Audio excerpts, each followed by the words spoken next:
Maraming salamat po, Deputy Director Pagadpa. Bakit naman po ate, matanda kayong lahat sa akin? Siguro babaguhin nyo. Respect daw. Okay. Basta nagkakaintindihan tayo na figurative lang yung ate dahil, teka, sino ba kung matanda sa amin? Diba? So, doon tayo magsimula. Dapat factual. Dapat accuracy. Di ba?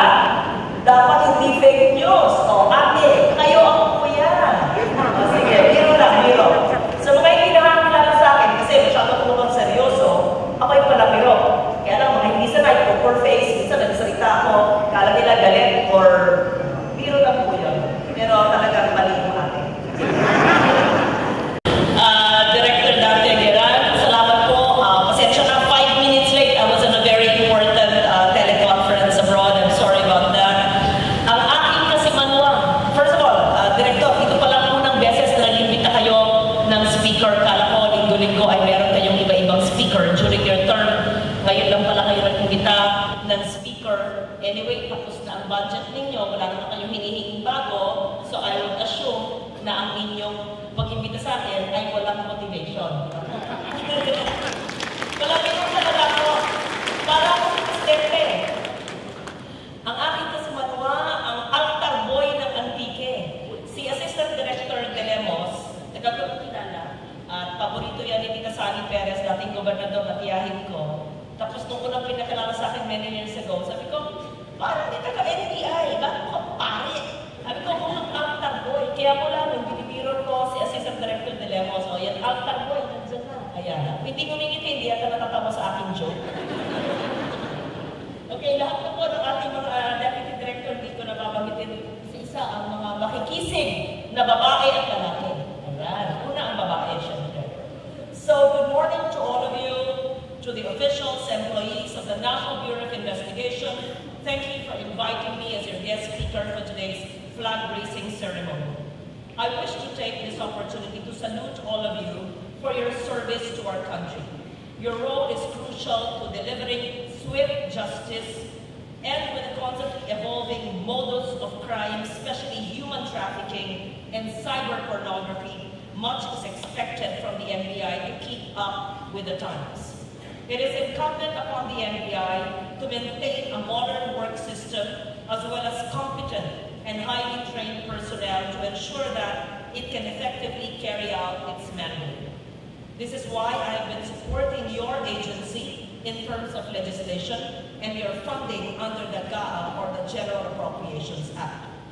In the Senate, as mentioned by Deputy Director, I co-authored the Republic Act 10867, which mandates the modernization of the NBI through the acquisition of state-of-the-art intelligence and forensic equipment, maintaining an elite and competent personnel through the provision of competitive compensation packages, including training, insurance benefits, and scholarship grants for NBI agents and employees. In the 17th Congress, I am also co-author of the proposed Uniform and Law Enforcement Personnel Education Assistance and Benefits Act, which will grant educational assistance and benefits to surviving children of uniformed and law enforcement personnel, including the NBI, who are killed or permanently incapacitated while in the performance of duty. Pending the enactment of this measure into law, we already have, as you know, the Free Tertiary Education Act, which we funded under this year's 2018 budget. Even last year, before the law was enacted, I put 8.3 billion, but it was not enough. When it was finally enacted, tapos na po ang President's budget, yung National Expenditure Program. Nasa lower house na po yung free college education. Siguro kung ibang tao yung sabihin, next year na lang pondohan dahil wala naman na-provide ang BBM, wala sa NEP. Nung nag-usap po kami ni Presidente, sabi niya, ang prioridad ko ay magbigyan ng libreng edukasyon ng kabataan sa kolehiyo, sa mga state colleges. Pero hindi na isama dahil kakapasa na ng batas. Huwag na po kayo mag-isip, matulog na kayong mahimbing, hahanapan ko ng pondo, ang 40 billion, at maski po wala para sa simula sa budget na hanapan po ng Kongreso ang 40 billion pesos. So all your children, relatives, every Filipino studying in state universities and colleges will have free tuition and miscellaneous expenses. Also in local government colleges and state-owned tech-voc institutions. So lahat mo na maniningil, bawal. Isolate nyo kung nakabayad na kayo. May 40 billion po sa lahat ng Pilipino na nasa kolegyo, sa SUC man, o sa local government, or sa tech-voc ng Estado ang may-ari. Kaya wala na batang Pilipino na ipagkakait ang edukasyon. Ito pong example na hindi pwede ang hindi pwede. At hindi pwede ang hindi kaya. Napatunayan ko wala sa budget na isa batas at prioridad ng Presidente at ng Kongreso na hanapan. Kung paano ko nahanapan, imbestigahin nyo kung paano ko ginawa. Okay? So, also under the 2018 budget, all government workers, ito baka hindi nyo alam, dahil ang PhilHealth, minsan mabagal. Hindi na pumapasa sa akin, kapagalan nila They should tell everybody in the executive department, including you, all government workers under the executive department will have similar healthcare benefits with the judiciary and with the legislature. Kasi, ang mga taga-Senado, yung mga staff ko, ang gaganda ng healthcare. Ang sa lower house, ang ganda rin. So, judiciary, marami silang pera, dami nilang savings Ngayon, sa executive, basic lang na PhilHealth, yun ang angal ng mga tao. But you are the workhorse of government, including our teachers, our police, our military, you and the NBI. So why not have parity? Dapat pantay-pantay. Sabi na naman nila, hindi kaya, walang pondo. Sa akin, palagi ako naghahanap ng pondo. And so, in this year's budget, we put in 3.5 billion for PhilHealth Plus to cover the cost of supplemental health benefits, which will cover services ranging from preventive and curative, inpatient and outpatient, and other medical expenses in excess of contributions-based case rates. This means that aside from PhilHealth coverage of hospitalization, you no longer have to shell out for check-up, laboratory procedures, and other preventive healthcare procedures. X-ray, SPECT23 blood test, CBC, urine analysis, lahat yan, na dati hindi sakop, hindi lamang point of service or ER, pero yung mga check-up para preventive. Pag sabihin ng PhilHealth na hindi kayo covered, isumbong nyo sa akin dahil malaki ang pondong linaan para sa kanila.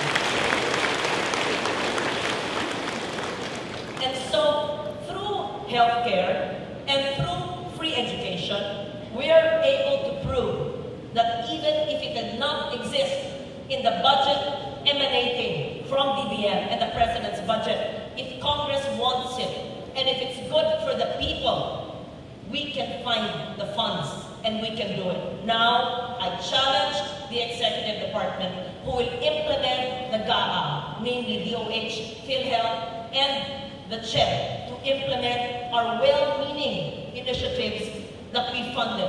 It is important that you benefit from it because it was enacted for your benefit. Moreover, under the NBI's 2018 budget, we provided 13.536 million to increase the hazard pay of NBI agents from 2,000 a month to 4,000 a month. Actually, nalilitan pa ako dito. Dapat tataasan ko pa to sa next year's budget. Ano ba naman yung 4,000 ngayon? Magkano ba dapat, Director, ang hazard pay? Yung ideal na hazard pay. Itong binoble ko na ay hindi sapat 4,000. Kulang dapat yan. Binoble ko na pero nalilitan pa ako. So pag-iisipan, okay na raw yun. Sa akin hindi pa okay yun. So isipin nyo, ito.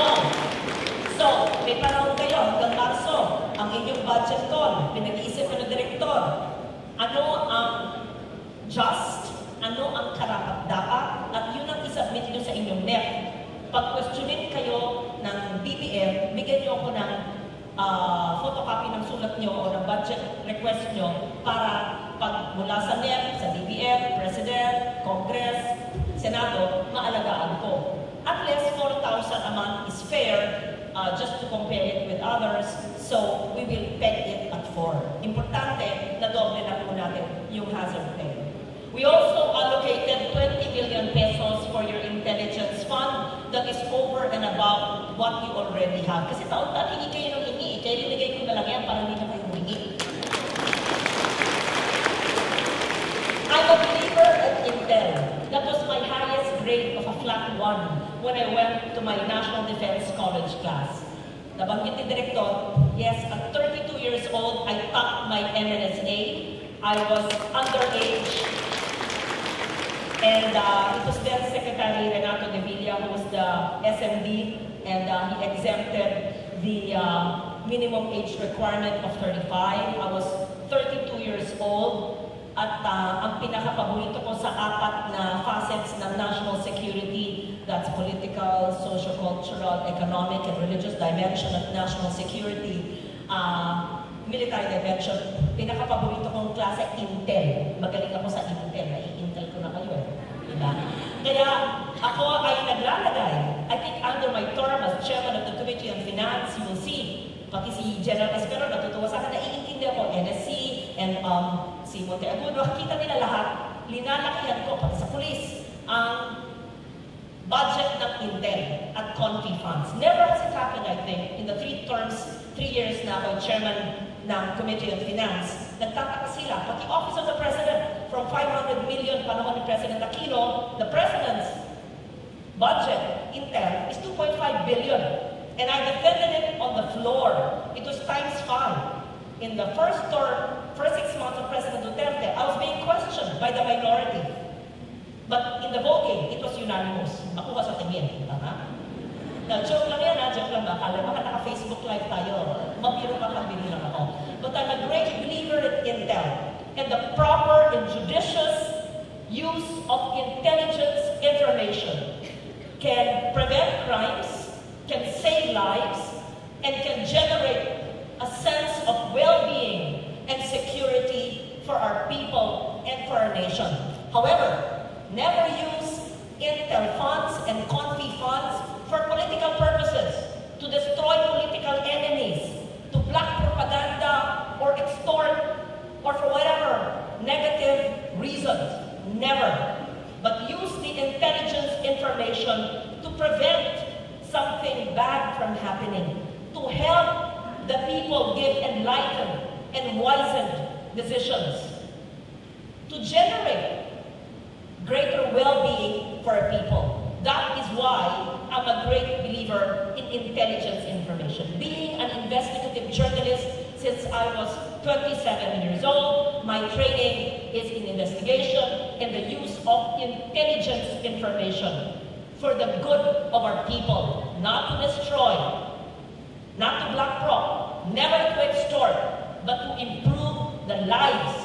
And intelligence information should also be used in disaster risk reduction, PAG-ASA, DOST, not just in military sense or in the police sense.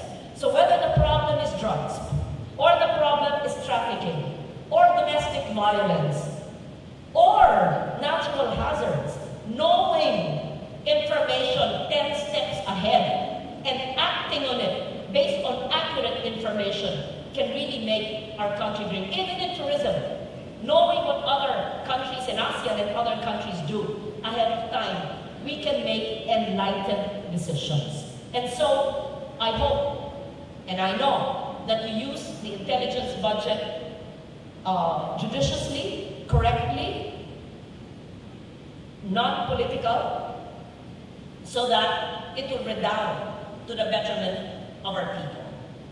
We also have 50 million for the construction of a 3-story NBI district office for my home province of Antique. I would request Assistant Director De Lemos, baka hindi pa alam ng Region 6 ito, alam na ba nila? Okay. Kasi isang taon lang ang ating budget. Stricto kami ni Sec Benjokno eh. Kasi pag 2 taon, anong Filipino mentality eh, di ba? Sa kanya, bagal-bagal gumamit ng pera. Kami galit sa hindi gumagamit ng pera.